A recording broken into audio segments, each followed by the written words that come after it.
기도하겠습니다.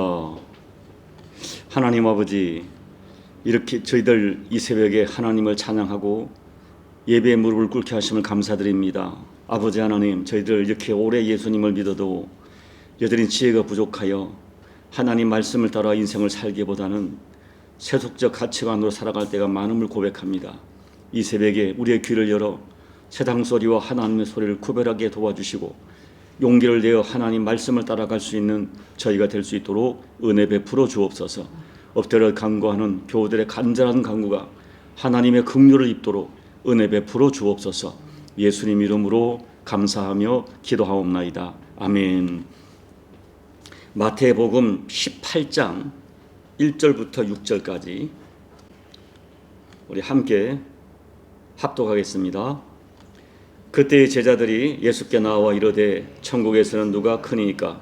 예수께서 한 어린아이를 불러 그들 가운데 세우시고 이르시되 진실로 너희에게 이르노니 너희가 돌이켜 어린아이들과 같이 되지 아니하면 결단코 천국에 들어가지 못하리라. 그러므로 누구든지 이 어린아이와 같이 자기를 낮추는 사람이 천국에서 큰 자니라. 또 누구든지 내 이름으로 이런 어린아이 하나를 영접하면 곧 나를 영접함이니 누구든지 나를 믿는 자 이 작은 자 중 하나를 실족하게 하면 차라리 연자 맷돌이 그 목에 달려서 깊은 바다에 빠뜨려지는 것이 나으니라. 아멘. 자, 우리가 사복음서에 나타난 제자들의 모습을 이렇게 찾아보면 참 마음이 안타까울 때가 많습니다. 이 3년이나 예수님을 따라다녔지만 아직까지 예수님이 누구신지 정확하게 알지 못합니다. 또 예수님의 십자가 죽음이 다가오시고 주님께서는 비장한 마음으로 자신의 십자가 죽음을 말씀하시는데 이 주님의 아픈 마음을 제자들이 너무나 몰라주고 있는 사람들입니다. 그럼에도 불구하고 예수님께서는 안타까워하시면서 기다려주시고 책망하시면서도 사랑으로 품어주십니다. 심지어는 내일이면 예수님을 모른다고 부인하고 다 도망갈 것을 아시면서도 제자들의 발을 씻겨주시며 끝까지 사랑하시는 분이 예수님이십니다.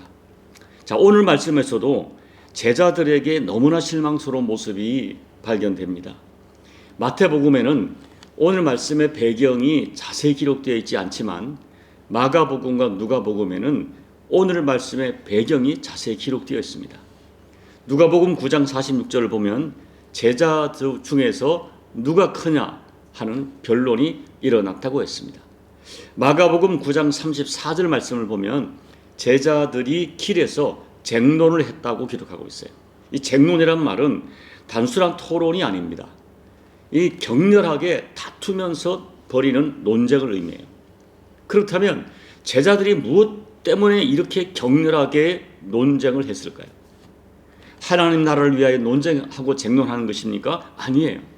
놀랍게도 제자들은 우리 12명 중에 누가 큰 자인가? 누가 더 큰가?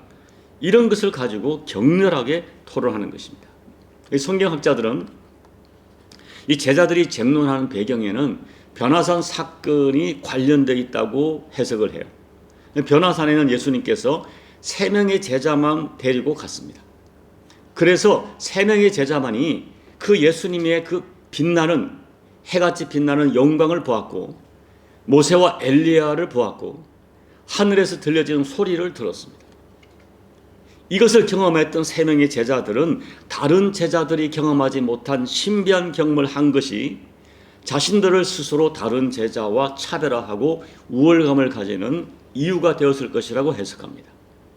너무나 안타까운 것은 지금 예수님께서는 비장한 마음으로 자신의 십자가 죽음을 예고하시는데 제자들은 우리 중에 누가 크냐 하는 문제를 가지고 크게 다툴 정도로 인격적으로 미성숙하고 영적으로 무감각한 그런 모습을 보이고 있다는 거예요.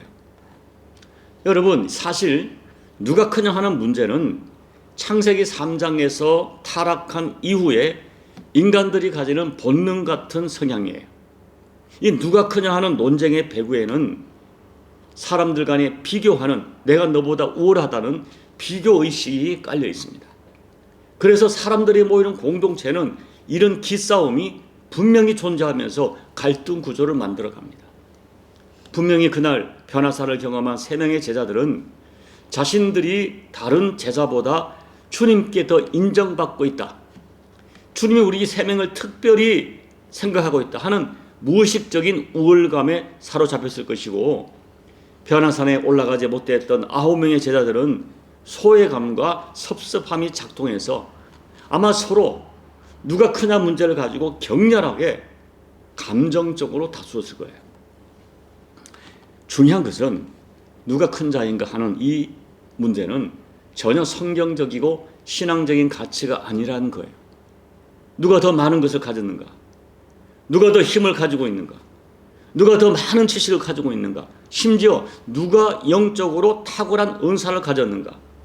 그래서 누가 더 영향력 있는 자리에 앉아야 하는가? 이것은 타락한 세속의 가치관에 매여 있는 죄인들이 좋아하는 관심사입니다.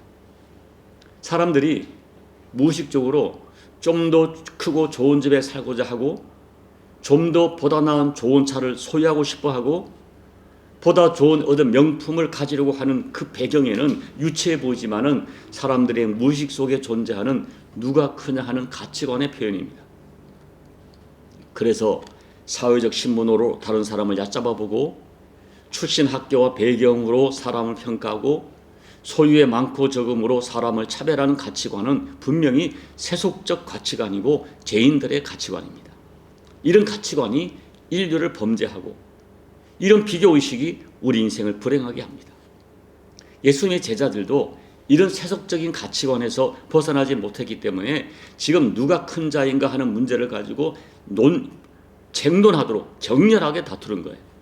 그런데 여러분, 정직하게 말하면 이런 변질된 가치관을 가지고 서로 비교하고 서로 우월감을 느끼고 경쟁하는 것은 제자들만의 모습이 아니라 우리 모두의 모습인 것을 우리는 부인할 수 없습니다.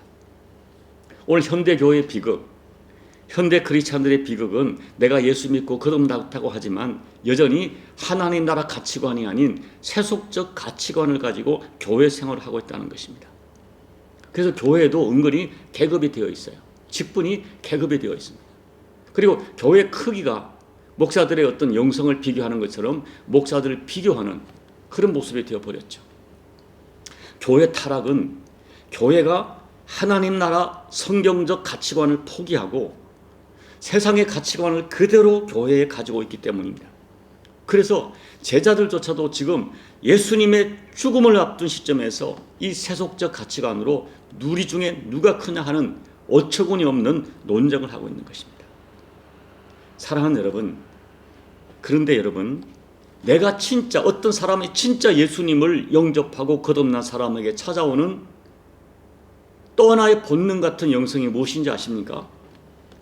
사람들에게 높임을 받는 것이 너무나 거북합니다. 오히려 낮은 자리에 있는 것이 자연스럽고 편하다는 것입니다. 낮은 자리에서 자유할 수 있고 낮은 자리에서 평안할 수 있는 것, 내게 여러 가지가 부족하지만 마음이 평안할 수 있는 것이 믿음이고 영성이고 능력입니다. 작은 집에 살아도, 초막에 살아도, 작은 차를 소유해도 마음이 자유할 수 있는 것이 영성이에요. 저는 누구든지 예수님을 진정으로 만나면 기본적으로 어린아이 같아진다고 믿습니다. 참으로 성숙한 성도는 예수님과 사람 앞에서 자기를 어른, 대접받는 어른으로 생각하지 않습니다. 내가 어린아이라고 생각하기 때문에 자기 주장과 자기 소리를 크게 내지도 않습니다. 저는 이런 변화가 예수 믿는 사람에게 분명히 일어난다고 믿습니다. 이 8절에서 예수님은 어린아이처럼 자기를 낮추는 마음을 가진 사람, 그 사람이 천국을 소유한 큰 사람이라고 선언합니다. 저는 저와 여러분에게서 이 어린아이같이 낮아진 마음으로 하나님이 감동하시고 그와 같은 진짜 영성으로 주변 사람들에게 평안을 주는 그런 진짜 거듭난 사람이 되기를 예수님 이름으로 축복합니다. 그런데 오늘 두 번째 예수님은 또 하나의 말씀을 하세요. 5절에 보면 또 누구든지 내 이름으로 이런 어린아이 하나를 영접하면 곧 나를 영접함이니 라고 말씀하세요. 예수님 말씀 단순해요. 어린아이 같은 사람을 영접하라, 받아들이라, 수용하라 하는 말씀이에요. 자, 예수님의 말씀의 첫째 의도는 당시도 그랬지만 오늘 우리 주변에서 어린아이처럼 힘이 없고 아무 영향력이 없는 사람 무시하지 마라. 그런 사람들을 소중하게 받으라 하는 것이죠.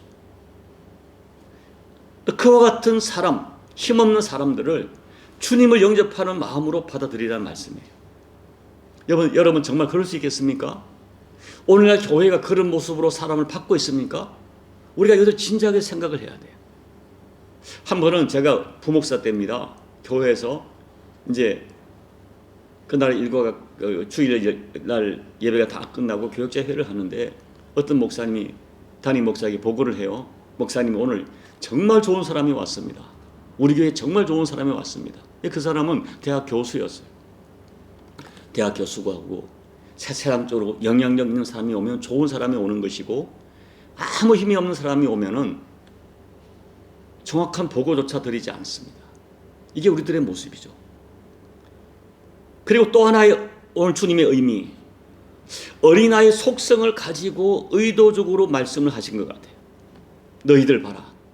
너희들이 3년의 날 따라다니면서 제자의 신분, 내가 특별하게 구별된 너희조차도 여전히 아직 3년이 돼도 어린아이처럼 자기밖에 모르고 자기를 앞세우고 자기의 고집, 자기 주장을 꺾지 않는 어린아이가 바로 너희들이다 하는 것을 가르쳐 주려 했던 것 같아요. 그리고 하시는 말씀이 너희들 누군가에게 이렇게 어린아이들의 부족한 속성이 드러나더라도 좀 용납하라. 받아주라. 수용하고 품어주라. 그것이 나를 섬기는 것이고 나를 영접하는 것이라고 말씀합니다. 누군가가 어린아이 같은 이기적 생각으로 나에게 아픔을 주어도 그 사람을 좀 어린아이를 이해하고 용납하는 마음으로 너그럽게 수용해라. 이것이 예수님을 영접하는 사람들의 마음이라고 가르치는 것입니다. 여러분 솔직히 우리가 이렇게 어른이 되었지만 나이는 어른이 되었지만 또 예수 믿은 지가 오래되었지만 참 우리가 어린아이 속성을 잘 극복하지 못합니다. 여전히 이기적이고 자기 주장이 강합니다. 어떤 때는 잠깐 내가 어떤 종교적 훈련으로 좀 감추고 살 수 있지만 어느 날 내가 손해보는 것 같고 내가 오해받고 내가 무시당하고 느끼면 속에 감추어진 어린아이 기절이 폭발합니다. 견디지 못합니다. 참지 못합니다. 이것이 우리들의 모습이에요. 예수님께서는 이런 우리들의 모습을 다 하시면서 십자가의 죽기까지 우리를 받아주셨어요. 그리고 이제 말씀하기를 너희들 서로에게 어린아이 모습이 나타나더라도 좀 용납하고 받아들이라 말씀하세요. 근데 우리들의 문제가 뭡니까? 여러분 가족 간에 또 우리 성도 간에 아름답고 성숙한 인간관계가 잘 맺어지지 못한 이유가 뭘까요? 자기는 어린아이 수준이면서 상대방에게 자꾸 어른의 수준을 요구하는 모순된 사고 때문입니다. 예수님께서는 자신의 어린아이 기질에 대해서는 관대하지만 타인에게는 어른의 성숙한 수준을 요구하는 우리들에게 너 자신에 대해서도 용납하고 타인의 어린아이 기질을 용납해라, 영접하라. 네가 어린아이야. 네 모습이 그래. 다 그래. 좀 받아줘. 이렇게 말씀하는 거예요. 교회가 그래야 되고 가족 간에 그래야 됩니다. 자, 말씀을 정리합니다. 여러분 생각해 보세요. 예수님께서는 인격이 고상하고 영적으로 성숙한 사람들을 뽑아서 그들을 위하여 십자가 지신 것이 아니에요. 예수님이 십자가 지시기 전날까지예요. 12제자들 온전히 성숙한 사람은 한 사람도 없습니다. 그들은 자주 다투었고 어떤 사람은 배신자가 되었고 어떤 사람은 예수님을 부인했고 결국 자기가 살겠다고 다 도망갔던 한심한 사람들, 바로 그들을 위해서 예수님이 십자가를 지셨어요. 그러므로 예수님의 십자가는 어떤 사람도 수용하고 어떤 사람도 다 받아들이는 능력입니다. 여러분 가족 중에 남편이 아내가 또 심지어 자녀들이 자기밖에 모르고 여전히 어린아이 기질이 나타날 수 있어요. 그래도 용납하고 받아주고 수용하는 것이 그것이 십자가예요. 그 마음이 십자가 마음이에요. 교회에서 보면은 자기밖에 모르는 어린아이 같은 성도 분명히 있습니다. 그들을 받아주고 영접하고 용납할 때 우리 주님이 말씀하시는 생명의 역사가 드러나는 거예요. 어린아이같이 수준 낮은 사람을 영접하는 것이 십자가 영성이고, 그와 같은 사람을 영접하는 것이 주님을 영접한 천국 백성의 마음입니다. 오늘 저와 여러분이 그런 마음이 됐으면 좋겠어요. 소망하기는 오늘 저와 여러분이 서로에게 있는 어린아이 같은 못난 모습 좀 이해해주고 받아주고 안아주는 모습으로 살아가시다가 바로 여러분의 심령과 여러분의 가정과 교회가 하나님이 기뻐하는 하나님 나라, 진짜 하나님 나라가 되시기를 예수님 이름으로 축복합니다. 아멘. 우리 찬송가 455장을 찬양하겠습니다. 주님의 마음을 본받는 자, 그 마음의 평강이 찾아오문, 험악한 세상을 이길 힘이 하늘로부터 임함이로다. 주님의 마음 본받아 살면서 그 거룩하심 나도 이루리. 주 모습 내 눈에 안 보이며 그 음성 내 귀에 안 들려도 내 영혼 날마다 주를 만나 신령한 말씀 늘 배우도다. 주님의 마음 본받아 살면서 그 거룩하심 나도 이루리. 가는 길 거칠고 험하여도 내 맘에 불평이 없어짐은 십자가 고난을 이겨내신 주님의 마음 본받음이라. 주님의 마음 받아 살면서 그 거룩하심 나도 이루리. 주 예수 세상에 다시 오실 그날의 무성도 변화하여 주님의 빛나는 그 형상을 다 함께 보며 주 찬양하리. 주님의 마음 본받아 살면서 그 거룩하심 나도 이루리. 하나님 아버지, 길가에서 누가 크냐 하는 문제를 가지고 쟁론하도록 감정적으로 다투는 것이 제자들의 모습일 뿐 아니라 저희들의 모습임을 고백합니다. 이렇게 나이가 먹어도 또 예수 믿은 지 이렇게 오래되고 이렇게 기도하는데도 이기적인 자기밖에 모르는 자기 고집 자기 주장이 강한 이 어린아이 속성을 좀처럼 벗어나지 못합니다. 하나님 아버지, 오늘 우리들의 모습을 고백하면서 다시 한번 기도합니다. 주님의 모습을 만분의 1, 천분의 1이라도 본받게 도와주시고 나같이 어린아이같이 이렇게 못난 나를 위하여 십자가 지신 예수님의 사랑을 기억하면서 우리가 서로를 십자가 영성으로 받을 수 있는 마음 되게 하여 주옵소서. 또 어린아이처럼 힘없고 영향력 없는 교회 안에 그 누군가를 진짜 예수님 마음으로 영접할 수 있는 마음 주셔서 하나님, 내 심령에 하나님 나라가 이루어지고 우리 부부 관계에 또 부모와 자녀 관계에 가족 관계에 하나님 나라가 이루어지고 우리 교회에 진짜 하나님 나라 이루어지는 그 은혜를 내가 감당할 수 있도록 하나님 은혜 베풀어 주옵소서. 예수님 이름으로 간절히 소망하며 기도하옵나이다. 아멘. 오늘 말씀을 생각하면서 여러분 간절히 기도하시기 바랍니다. 여러분이 그 마음이 될 수 있도록 기도하시고요. 우리 교회가 가정이 하나님 나라가 될 수 있도록 기도해 주시고 조국 대한민국 교회와 특별히 대선을 앞두고 이 민족 가운데 정말 하나됨과 화합이 이루어지는 그날 기적 같은 역사가 일어날 수 있도록 여러분 중보하며 기도해 주시고 여러분 각자의 개인 기도로 예배를 마무리하시고 돌아가시기 바랍니다. 기도하겠습니다. 하나님 아버지, 우리 10년 가운데 이와 같은 하나님 나라의 오직을 소망합니다. 주님의 마음을 본받아 아버지 점점 좋아지게 해주십시오. 나 같은 죄인, 어린아이 같은 나, 정말 자기밖에 모르는 이기적인 나, 하나님 아버지 어린아이 유치한 속성이 살아있는 나를 여전히 사랑하셔서 십자가 지신 예수님, 나 같은 자를 자녀라 불러주시고 우리가 아빠 아버지가 부를 때 기뻐하시는 하나님 아버지의 마음을 생각하면서 우리가 어떤 사람이 되어야 할지 다시 한번 본받는 이 시간 되게 도와주십시오.